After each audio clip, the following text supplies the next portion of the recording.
100 Days of Persuasion to Land Corporate Clients. I'm Miriam Gilbert, the founder of the Impactfulness Lab, and today I want to talk to you about, I want to share with you a little trick that I use all the time when I send some form of proposal to a corporate prospect. And this little trick, it's something I picked up a number from my research in behavioral science, and it helps your prospect actually invest more in your services. Yeah, I know. Who doesn't want to have them investing more, right? And well, it's a lovely, lovely little trick that you can use straight away. But before I'm going to dive in, quick introduction. I told you my name. And in case you don't know anything about me yet, I help coaches and consultants and speakers and trainers and expert service providers who want to work with corporate clients find approach and convert these high-paying corporate clients that can make a massive difference to your business.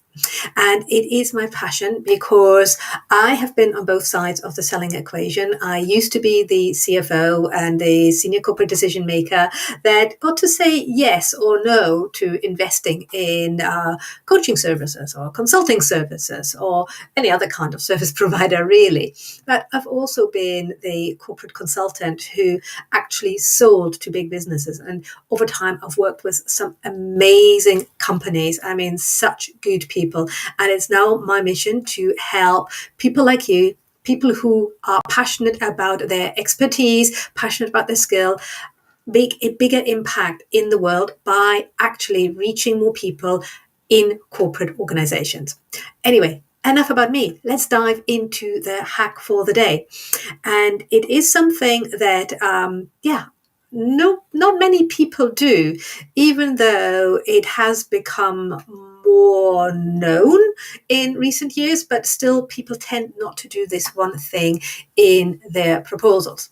Now, over the last couple of days, I've been talking to you about the importance to give your prospects choice, right? We talked about why it is important that you don't just give them one option of how they can work with you and what goes on in a prospect brains that will actually make them less likely to say yes to you if you only give them one option. And we've also talked about the Goldilocks principle of why you can't give them too many options and don't give them too much choice, and exactly how you should structure the options that you give them today.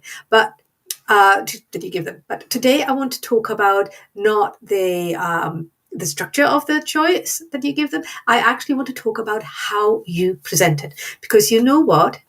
Everybody seems to do it this one way, and it is not the best way. I don't have an actual example of a proposal, but I can show you an example and you'll recognize it straight away. Have a look at this. So this is your typical pricing table that you might see for anything where there is different options of how you can maybe take out a subscription or work with a company or how you can buy a product. And they're relevant to corporate proposals because this is also how many people lay out their options when they send in a proposal, when they send in some form of documentation that includes what they want to offer and the price. And notice one thing here. Can you spot the thing that is the bad idea?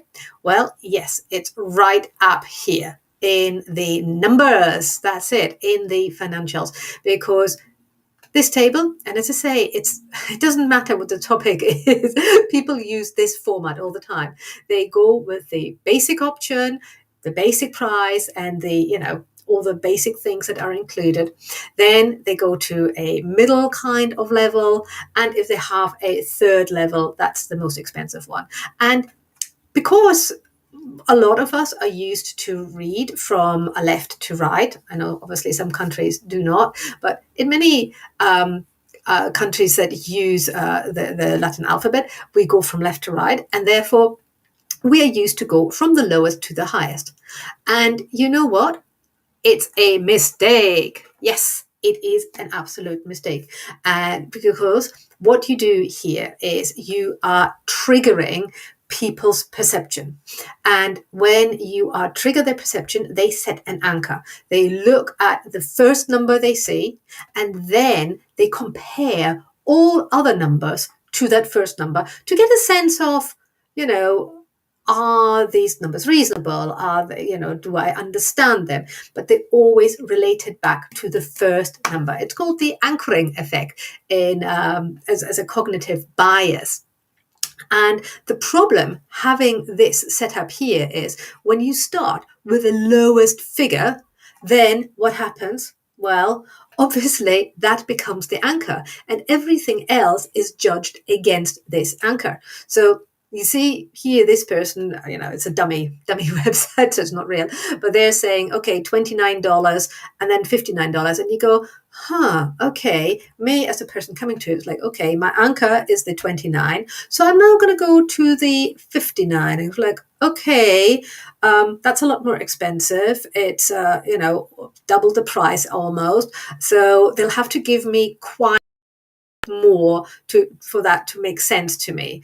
And of course, coming up to the last option, like, well, this is really expensive. I'm not even going to bother with that. If you, however, go the other way around, this is when it becomes interesting. If you start with a high figure at the beginning, let's assume that we started with a figure over here with a 139, and people might say, ooh, this is expensive, but that becomes their anchor. And when you then present lower investment figures, they go, okay, yeah, this is more what I expected. Okay, this is more what I was hoping for. And because they have the high investment anchor, they are actually likely to be willing to pay more or to go for a higher investment than if you had started with the low ticket anchor.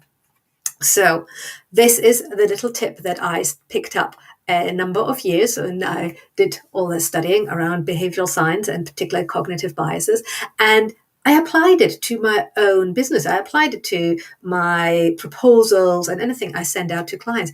And you know what? It was magic, because all in a sudden, people were not looking for the one-day strategy session or one-day, simple workshop type things. All in a sudden, they were interested in my higher ticket programs. Yeah, that's right. All of a sudden, they started to go for at least the middle section. This is cold contacts. The ones that I've been working with for a while, that's a different arrangement altogether.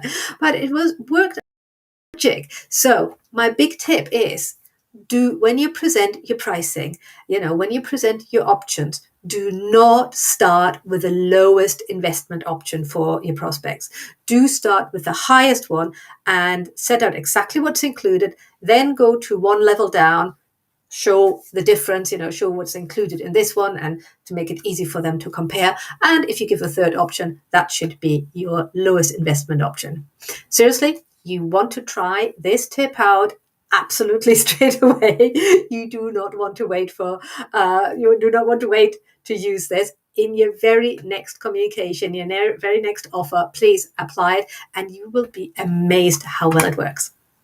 Okay, well, I hope you enjoyed this fact. And if you are a coach or consultant, especially in the self-improvement space, who wants to make a bigger impact in the world, then please DM me, because I can give you some tips and some tricks on how to get started. And if you want to find out whether what you do is something that corporate clients would be interested in, then you can book a complimentary diagnostic call where we go through exactly what the market needs in relation to your topic, what the market is ready to buy in relation to your topic, how you need to position yourself to get high-paying corporate clients, and what your very first steps should be. Plus, I even give you an indication of your earning potential with your topic. So if you are interested in that, then please, you can book yourself the complimentary diagnostic assessment. You can find it at the URL just there. It's bit.ly/LCC diagnostic call. And I can't wait to see you in the next 100 days of persuasion for corporate clients.